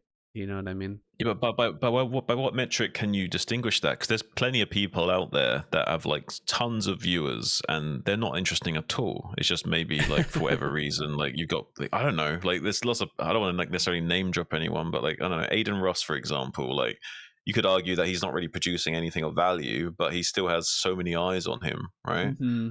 Yo. And there's people out there that are super fucking interesting, could probably have like really deep conversations with you, but they'd get like 100 views on YouTube or whatever.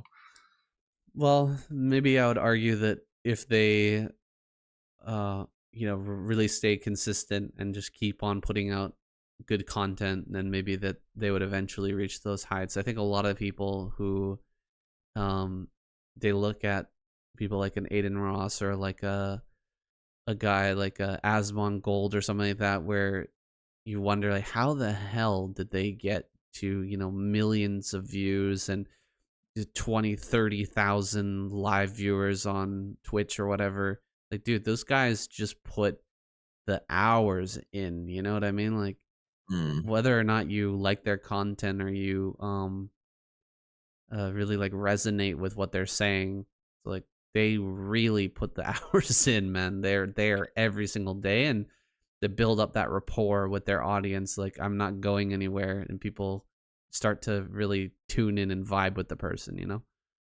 Yeah, well, in Asmongold's case, though, I would argue that in his specific case, he actually dumbs himself down. He's way more of an intelligent guy than he lets on stream. You know what I Mm, mean? maybe. Like, and that's what's so interesting about it, is that a lot of these guys are really repackaging who they are. They're either dumbing themselves down or something else to make themselves more broader in their reach. Right. And so you're not even really getting a truly authentic experience when you are watching that person. Well, let's talk about Asmon Gold a bit. I think that the the dumbing down thing maybe comes from just being in contact with the massive Twitch chat for Yeah. 6, 7, 8 hours a day, every Well, single that's day. the thing, right? He wouldn't be that engaging to watch if he was being too articulate all the time. Like, do you Mm, really think people want to listen to me debate philosophy all the time? They'd mm. get sick of it and be like, no, no, no, no, no. I want to hear you just talk about gorillas or something. Yeah, they want to hear me make some dumb references or talk some shit as well, right? They would Right. be bored shitless if all I did was drone on about philosophy or something. Mm-hmm. Yeah, I understand. Um, but he's a great entertainer. I enjoy him a lot. I enjoy his videos. Um, I don't think that I could engage with Twitch chat for that many hours though. Like that's that is serious dedication, man. What he's done. I think a lot of people, they underestimate like the number of hours that have been put in by some of these Twitch streamers and Oh YouTube yeah. creators to gather that Well, level of audience. It's crazy. well, Yeah. well, what Asmongold did so geniusly was that one of his biggest strengths was that he was a WoW grinder. Like, he Mm-hmm. could handle playing WoW for like 20 hours a day. Yeah. That was okay for him. That's normal for him. And most people be like, "What? I can't spend 20 hours a day working at my job." Asmongold said, I can do that. I can turn on the stream and like stream crazy amounts of hours every day. That's no big deal. That's why people like Asmongold and XQC are so powerful in their fields, is because they have that consistency where they're happy to stream crazy hours that no one would be usually caught dead doing, and they do that consistently, and so they have such huge reach. Because here's the thing: if you're like a bit of a no life viewer yourself, where you don't say like you've got like 8 to 12 to 16 hours a day free to watch someone, you're going to tune into the guy that's streaming the most because you want to be able to watch that guy as often as possible. If he's only streaming 4 hours a day, 5 days a week, you're not going to be that interested. But if he's streaming 8 hours, 12 hours, 14 hours a day, every single fucking day, that's a streamer you can really build a parasocial relationship with. That's true. And you're just hitting more hours. Like people are up or they have free time at different times of the day, so you're just able to hit more viewers. But I mean, quite literally, people enjoy, say, putting on a stream while going to sleep or something. And if you're not streaming crazy hours, then you're not going to get that kind of viewer where it's like, I want to put on someone's stream to go to sleep to, Yeah. because he knows that you're not going to be around for it. Whereas if he knows you're going to be streaming 12 hours regularly, you can just put your stream on every time he goes to sleep. It's funny that that's a thing, you know. You're gonna put on someone's stream. Well, people don't want to be sleep. lonely. I know. Humans don't want to be lonely, right? And I they'll know, put on it's- anything to distract themselves from realizing they're lonely. The TV, the radio, a stream, a Yeah. podcast. It just distracts you from being lonely, right? Yeah, it's funny. They just want to hear like a human voice or something like that. That's that's an interesting part of human behavior. It's funny that that's become like that's actually like a demographic of people that you might want to hit as a Twitch streamer is the people who want to listen to, you know, as they fall asleep. And then you're getting that person watching your stream while they're sleeping as well. So you're getting like a viewer that's also watching for hours and hours and hours. That's right. That ad revenue or whatever is coming in. Oh, strange. It's a weird world that we live in, Shun. Very strange. Oh, very strange, dude. And very divisive as well. It's divide and rule everywhere you look. Yeah, tell me about it, man. There's so many things trying to take your attention as well. That like distractions that are going on all the time. Well, that's another thing we could talk about, because in StarCraft you have not there's no such thing as multitasking. That's a bit of a misnomer. It's task switching. It's the ability to go from doing one task to another and back again seamlessly, right? That's Yeah. what we really are talking about. You're not doing multiple things at the same time. You're just switching back and forth between multiple things at the same time, like the plate spinning analogy. And I see this being a problem in society now. It's no longer that we're being divided in terms of just our political views or religious views or what have you, or we're also being divided of our attention now. It's like it's a battle for your attention. You know what I mean? Everything's a battle for your eyes now. That's what's important. Your eyes are what there's a war for your eyes going on right now. Everyone is bowing for your attention, because they know how powerful that attention is. There's something almost occultish about it, if anything. Like it's almost like this like power where if you've got eyes on you, like things like you're capable of things. You know what I mean? And the people that have more get more. What's that law called? I think John Peterson talked about it, where it's like there's this like fundamental law in nature where those that have a little get a lot, and those that have nothing don't get anything. You know what I mean? So, but by having more, you also attract more. Right. To those that have a lot, everything will be given. Something like that. Those Yes. that have nothing, everything will be taken. Something like that. Exactly. Yeah. And that's what's happening with the attention thing. Those that have all the attention, they're gaining everything, and those that are giving the attention are losing everything because they're giving away their attention and not doing anything for themselves. They have these parasocial connections and not focusing on it themselves, right? Right. Yeah, the war for attention is kind of wild to think about, and to think about the ramifications of like adding AI to that. Like, how is it going to capitalize on people's attention? How is it going to like seize our attention more than, you know, basically anything else? I think is the fear that it's just going to like completely suck up everybody's attention at kind of an insane rate. And where will it be sending that attention to, right? Like, well, yeah, and more dangerously, the AI will be able to train in how to best capture your attention. So we are fucked in that sense because the AI will know us better than we do. So we'll be like literally like putty in the AI's hands in terms of our ability to fight against that, because the AI could like think of like, oh, what kind of game is going to captivate these guys so much that like literally they can't stop playing it. like it gives you such a dopamine hit with the gameplay loop that it's just so addictive that you can't physically want to put it down, and you So can't not think about it. some like combination of Candy Crush and Farmville or something like that just Right. makes you so, or at least certain people just sucks them in so hard that they can't escape it. They can't pay Then you attention give to it anything else.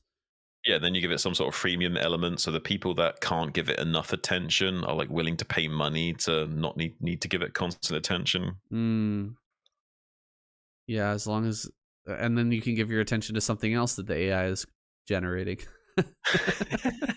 You can pay not to give your attention to that, so that you can pay attention to something else. It's crazy. That's basically what you're doing, right? Mm. Think of that. That's essentially what it's boiling down to. We have been doing that on a kind of like a primitive level, like with freemium gaming and what have you. You're paying to not have to play the game, essentially. So Yeah, because your attention is more valuable at your job. The same reasoning for like why would you get a guy to tile your bathroom? Well, if I'm earning more per hour than I'm paying the guy to tile my bathroom, why would I tile my bathroom myself? That'd be the logic for that guy, right? right. That's wild. And that's what we're gonna start doing that with all sorts of things in our lives, and we're gonna think it's normal to do that, and then we don't even realize that our attention and time is our biggest commodity that we don't value enough. 100%, 100%. Give all my attention to StarCraft. It's just that's like, I would say maybe like 80% of Yeah. my attention, my time is to StarCraft. And actually I've been playing a little bit of Cosmonarchy recently too. I remember I showed you that. We talked You a did. lot about other RTS games, but there is a mod for Brood War that's come out recently. I think it's 2023 that it really got released, and it's totally like just a fan of Brood War and someone who uh, is like a total indie developer, but they've taken Brood War and just completely altered it. They've changed it into Right. like a what would you say, like a Frankenstein mess, or like Yeah, a it's almost like if you had like a nightmare and it was like a parallel demonic realm of StarCraft, that would be it. You know what I mean? Like it's totally out there compared to what the original StarCraft's like, but it's still enough like StarCraft where it's uncanny and like unsettling almost. yeah, it's a monstrous game that has uh a crazy amount, and we're not talking about just like a normal mod, like a UMS of StarCraft. This requires like a totally different download of the game. Plus, you have to have like this whole edition, a different launcher and everything to get this thing up and running, which is quite a process. A I feat. think they're trying to make it more simple. I was able to do it though, so I mean, it's not like you have to be a genius to figure it out. Um, it's it's good. It's interesting. Like, it is very interesting the way that they've put it together. There's so many different units. Like I was saying, there's like each building that you have gives you access to, I think it was 6 different units, something like that. Mm. And then there's all kinds of different iterations of the units, and different, like, it's crazy. It's so hard to explain. It's not even really possible to just give it to explain. It would take me I think hours, honestly, to Well, tell you all the differences. maybe in the depending on how much of a challenge that would be, maybe in the post that you could have like while you were just talking about that, have like a little edit of some footage from that gameplay Sure, we could probably of do you that. playing it or something. The Yeah. main thing is, in the game, is like there's no upgrades at all. They've completely removed the upgrading aspect. And the tiers, there's like tiers of units, and instead of just being, tier 1, tier 2, tier 3, it goes up to like tier 8. You know what I mean? Like, it just keeps on going. Yeah. So the depth is really, really it gets really, really deep. And there's a lot of other changes. There's so many And the units dimensions. can actually morph into upgraded versions, right? Yeah, that's for Zerg. They can upgrade the units can upgrade themselves. Pretty much every single unit has a kind of like a lurker, goes into an egg and then becomes a different unit. Every single unit has that. Even the drones can morph into different units. It's really, really wild. Pretty wild. Yeah, every single building has like a kind of like a a spire integrator spire morph as well. Mhm.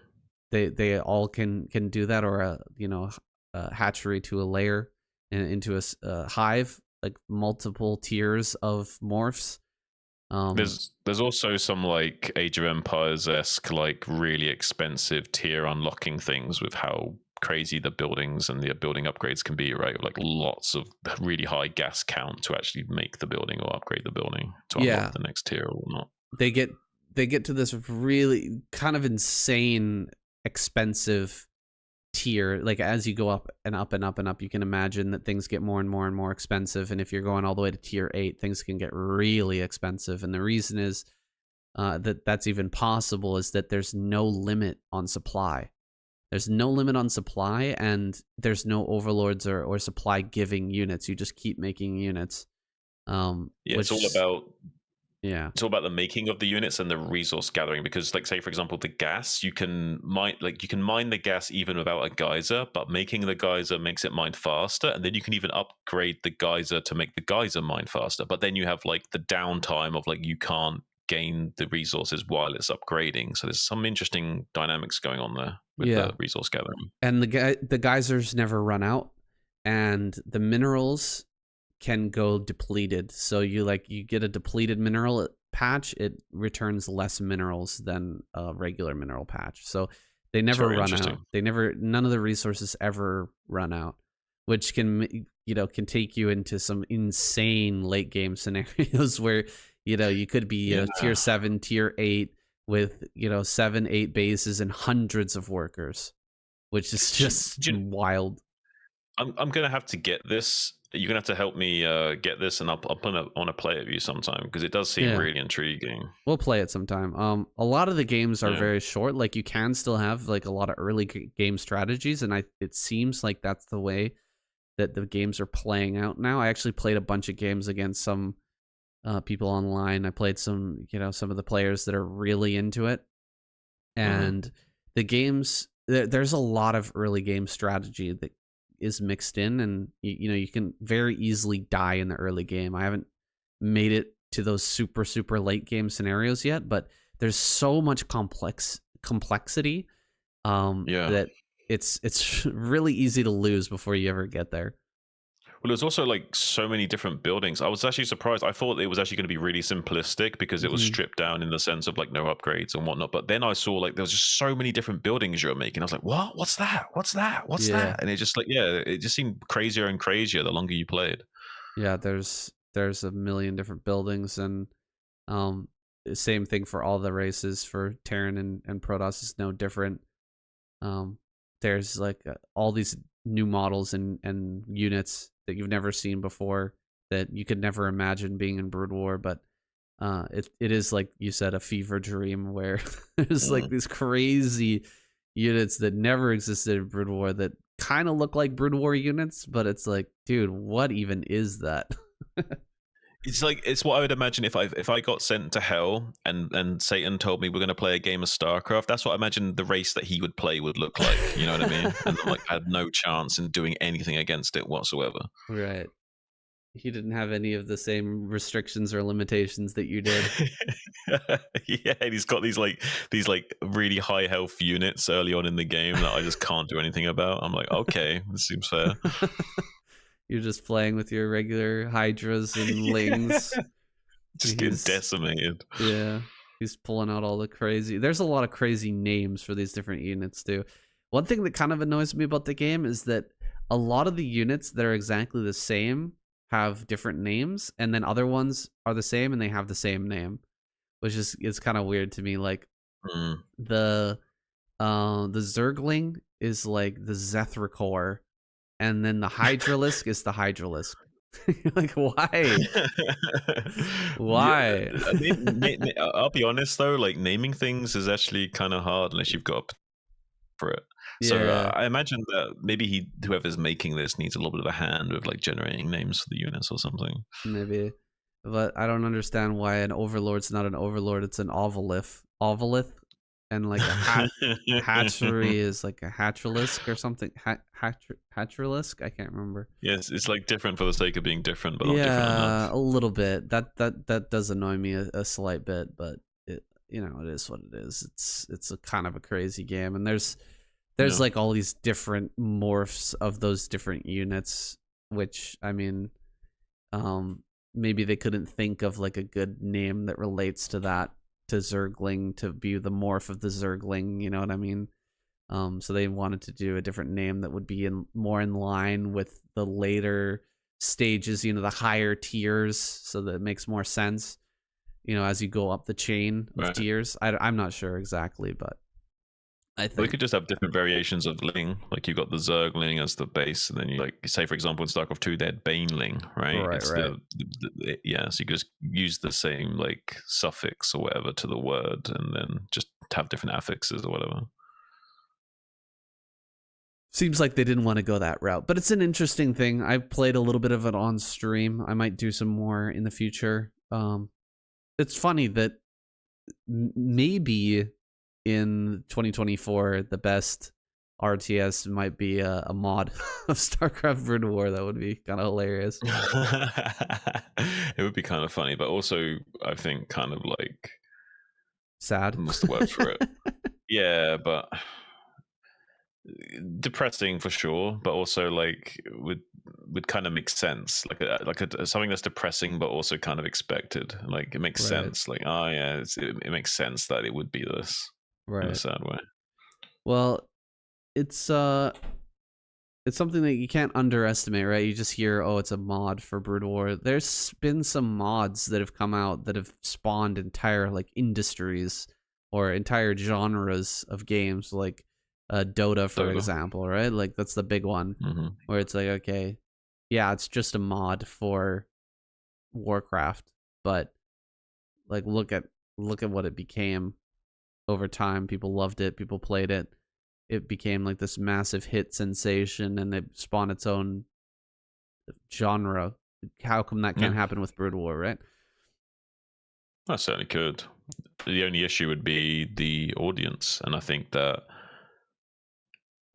what games companies are trying to do now to kind of like revamp things is like kind of hybridize the genres of the games a little bit and kind of like mix mash things. So I'm wondering if there's a way of like mashing the StarCraft RTS vibe with something else that kind of becomes a totally new thing and people like really jive with it. Yeah, I don't know. I don't know where that's going, but I enjoy Cosmonarchy. It's interesting. It's like a whole new world opened up into a game that I'm very passionate about. I love a lot. So I'm thinking it's kind of a cool way. But I'm gonna be watching out for other RTS as well to kind of blow me away and take some of my very important attention and snag some of that resource. Nothing's come along quite yet though that's really no, deserving of that. scratching that itch. Yeah, that I agree. critical resource. It is such a valuable resource. I think we should be more careful with what we give our attention to in general. And but there's a lot of things out there that maybe won't ever get a lot of attention, but still are deserving of a little bit. And maybe like the StarCraft community, like it's not a big scene, but there's still a lot of eyes on it to keep it alive. And I think that that's what we need for these new titles. You need just something, and you need enough eyes to get going. You don't necessarily need to like storm the market and take over a big market share, right? You just need something that's going to hold enough attention so you've got the player base to like actually produce a game and then maybe make a good sequel eventually or something. Yeah, storming the market, taking over. These are like, if you're putting $100 million into a video game, this is probably what you're aiming at, but it's not the right way to aim when you're looking to make a great game, you know, that really gets people and has Especially in longevity. RTS. Yeah. Yeah, it's unfortunately the way that a lot of companies have to look at creating a game though, because they need to make that money back, right? Yeah, and that's the big issue. It all comes down to money, like everything else. So if there's no incentive there, you're gonna see them even take a stab at it because there's no money in it for them. So why would they? It's wild that we're not even seeing, you know, Blizzard try to take a stab at making another RTS when there is so much money to be made. It's kind of wild that they're they're just sitting on their hands, you know? Yeah, It's but crazy. it's because the boardroom would just say, "Well, we got StarCraft 2, we got that IP. Why would we waste money on a new IP?" I don't know. I don't know. It feels like maybe they're too bogged down. Like maybe they're I don't know. Maybe they're like the live service model is maybe showing some cracks. Do you know what I mean? Where the huge companies, these massive companies, they create a game, they make their money out of it, but then they have to keep like live servicing this game forever. And it like bogs them down so they don't, you know, they have still income coming from the game, but it's like it's still taking up so much of their Residual income, yeah. resources. It's taking up so much of their resources for making the next game, you know? That they're not able to like keep moving forward. Whereas the older style of creating a game is like, okay, you just put the game out there, you don't keep live servicing it, you let players control their own servers, you know, and just keep the game alive. Where then you can just move on to like the next thing, you know what I mean?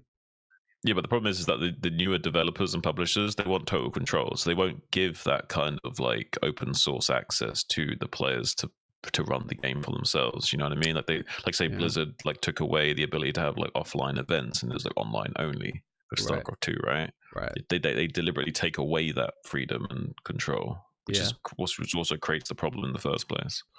Yeah, but then yeah, they have that get forced to just keep putting in sinking in money and resources into these things forever. I don't know. As a long-term strategy, I think live service has a lot of drawbacks. Yeah. Uh, it can't be helped though. I mean, there's certain games, and especially if you're dealing with like balance changes or whatever have you, like you do need to have some form of live servicing going on.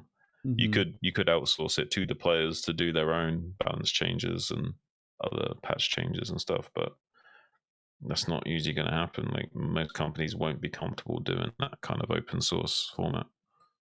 It's going to be interesting with StarCraft 2 now being balanced by the community. I'm very curious to see, you know, where the game is actually going to move. Is it going to move into a better state, or is it going to slowly fall off and die? Well, I hope it does go into a better state because, in a way, it's like an experiment that could encourage other games companies to do the same. So, in a way, I'm kind of hopeful for it. Like, I don't really care about StarCraft 2 in general, but as far as the games industry is concerned, I think I wish the best for that kind of project because I would like to see that be a more viable option in general. So, I hope it does go well for that reason. That would be, yeah, it would be really cool if they just, if companies saw that there was like a huge success with something like that, and then they just from the outset, you know, they release the game and then they're like, okay, we're going to leave balance to the community, and they just hands off, let the community like figure out what to do with the balance. And like, And that'd be a selling point for the game, right? Can you imagine, Right. like if the game is even halfway decent, everyone's going to want to talk about the game, and that everyone's going to comment on that, like, oh, it's so cool. They like literally like let the players balance the game. That's going to be what everyone talks about if it's a good game, right? Right. It's And a selling point in of itself. and then it takes away so much of the like the onus or the like the blame off of the company if the game's like falling into like a bad state. You know what I mean? They don't have Yeah. to. They don't have to have ownership over that anymore. It's just like, well, the community. This is what they wanted, and that's what they did. But It's interesting. now the real question is it ever possible for humans to do that? As in, to know what they actually want, or is it just what Mm. they think they want and not what they actually want? You know what I mean? Yeah, I wonder if they could actually make it into a decent product and like It'd be a good balance experiment. the If game. anything, I think someone should do that as just a really interesting social experiment. Yeah, I agree. Well, they're doing it at Blizzard right now. Yeah, maybe. Hey, guys, little conspiracy theory here. Maybe that's the whole point. Maybe this is just a big data scrape. This is one big like social experiment, and they're using their IP for nefarious means. They're training some AI on some stuff. Any of you guys involved with the StarCraft 2 balance? You're just being scraped right now for data. I wonder if that'll ever become like a phrase, like scraped. You know what I mean? Like hashtag scraped. Or like I'm just being scraped. You know what I mean? You can make it right now. I mean, the Yeah. world is your I just oyster. coined Man. it. You coined it. I just coined it. Scraped. Just It's got like scraped. scuffed, but scraped. Got scraped. Data scraped. All right, guys. Well, I think that we're gonna end the podcast here. I'm glad that we're still doing this, Shun. I was afraid that we were Me gonna too. start to fall off. We missed 3 weeks. We've just started Yeah. this thing. We're on episode 5. We got to keep it going, man. Yeah, we had some scheduling issues, but we're gonna get right back into it here. I'm excited to keep this going regularly again. Yeah, I think it was fun taking a look at some trailers too. We can add more visual aspects into the podcast. And guys, if there's anything you guys want to see us cover or talk about, or upcoming games that you want to see us discuss on the show, or anything else, just let us know in the comments. We won't necessarily follow your recommendations, but we'll definitely consider them, and you might see us talking about them in a future episode. Yeah, at the very least, we'd be very excited to see what feedback you have got. So please do leave any suggestions, feedback, criticisms down below, and maybe we'll follow it, maybe we won't. All right, guys, thanks for watching Doom Drop episode number 5. We'll be back next week, episode 6. See you then. Thanks, guys.